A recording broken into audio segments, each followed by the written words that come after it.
During the crisp autumn months, I moved into an old hostel that had just reopened after being shuttered for years. Nestled on a quiet street, the hostel's unique charm captivated me from the moment I laid eyes on it. The exterior, a mix of aged elegance and intricate design, displayed ornate woodwork that highlighted the craftsmanship of a long-gone era. Stained glass windows graced the facade, casting vibrant patterns throughout the rooms as sunlight filtered through them. The building seemed to whisper its secrets, and I was eager to uncover its history. The first night in the old hostel was uneventful, but an uneasy feeling lingered in the air. I tried to dismiss it as the result of moving into a new and unfamiliar place. The hostel was old, after all, and it was bound to have its creaks and groans. I settled into bed, listening to the occasional creak of the floorboards and the rustling of the wind through the trees outside. I told myself it was just my nerves and the excitement of starting fresh in this quaint, historic place. The following days, however, were different. It started with strange noises. Initially, I thought it was merely the wind rustling through the ancient trees surrounding the property, but the sounds were distinct, almost conversational, like someone whispering in another room. During the day, the hostel felt welcoming, bathed in natural light that streamed through the stained glass windows, casting colorful patterns on the walls and floors. But as evening fell, the atmosphere changed, growing heavy and oppressive. One evening, as I unpacked in the dim light of dusk, the whispers turned into footsteps. I was arranging books on the shelf in the common room when I heard the distinct sound of footsteps above me. I froze, my heart pounding in my chest. There was no one else in the hostel. Slowly, I set the book down and listened intently. The footsteps continued, methodically moving from one end of the room above me to the other. Summoning all my courage, I grabbed a flashlight and made my way to the creaky staircase that led to the second floor. Each step seemed to echo in the silence, the wooden boards protesting under my weight. The hallway at the top of the stairs was shrouded in shadows, and the air felt thick with tension, as if the building itself was holding its breath. I felt a chill run down my spine as I moved forward, the flashlight beam flickering slightly. I turned towards the attic room, the door slightly ajar. I stepped inside, the floorboards groaning under my weight. The room was cold, much colder than the rest of the hostel. As I turned to leave, I noticed an old, ornate mirror against the far wall. I had seen it before, but now it seemed different, almost like it was watching me. My heart raced, and a sense of dread settled over me. The air seemed to grow heavier, pressing down on my shoulders. As I was watching the mirror, I saw a shadowy figure materialize behind me. It was faint at first, a mere wisp of darkness, but it slowly took shape. I could make out the contours of a person, their form distorted and hazy, like a reflection in a fogged-up window. My breath caught in my throat, and I turned around quickly, expecting to see someone standing there. But the room was empty. The only sound was the creaking of the floorboards and the distant rustling of the wind outside.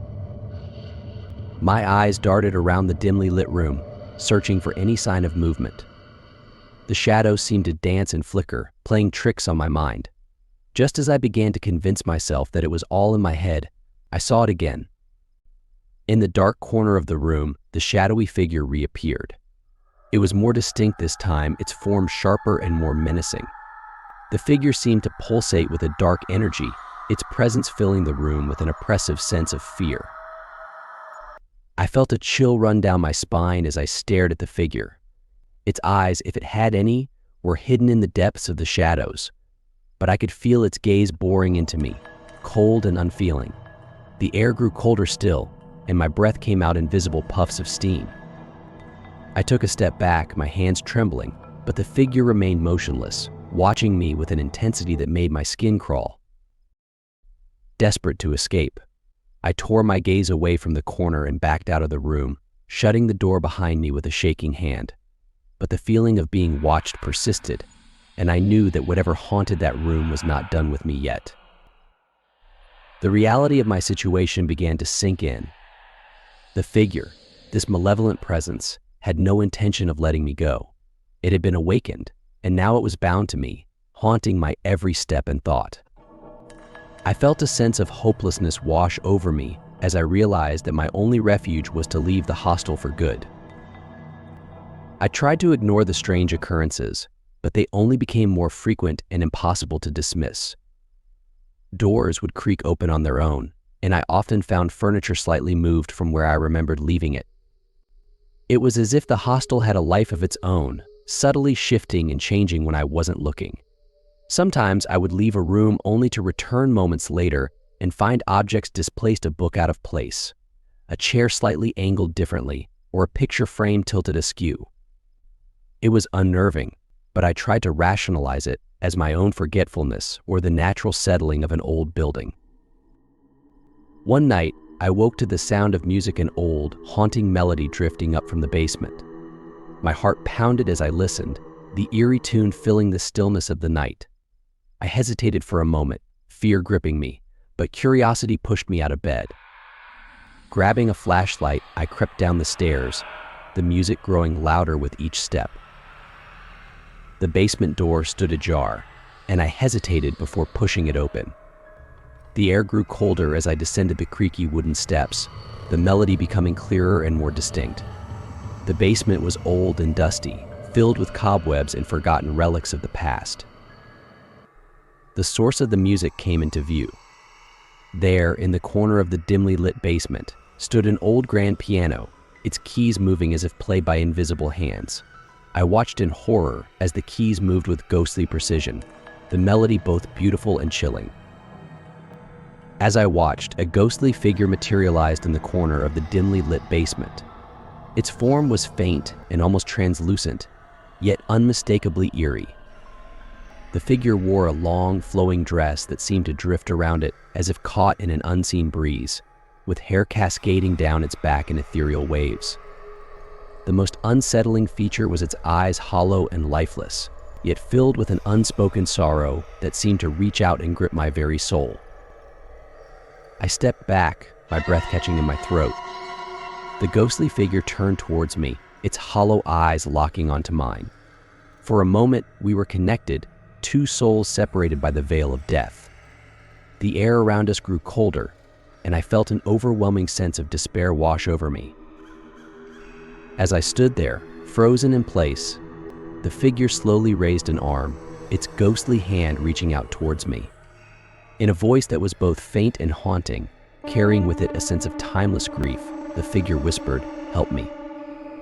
The words seemed to echo through the room, reverberating off the walls and amplifying the plea. My heart pounded as the words echoed in the silence. As suddenly as it had appeared, the figure vanished, leaving only the lingering coldness and an overwhelming sense of melancholy. I ran back to my room, heart pounding in my chest like a drum, and locked the door behind me with trembling hands. Every shadow seemed to hide a lurking presence, and the whispers of the night filled my ears, making sleep an impossible dream.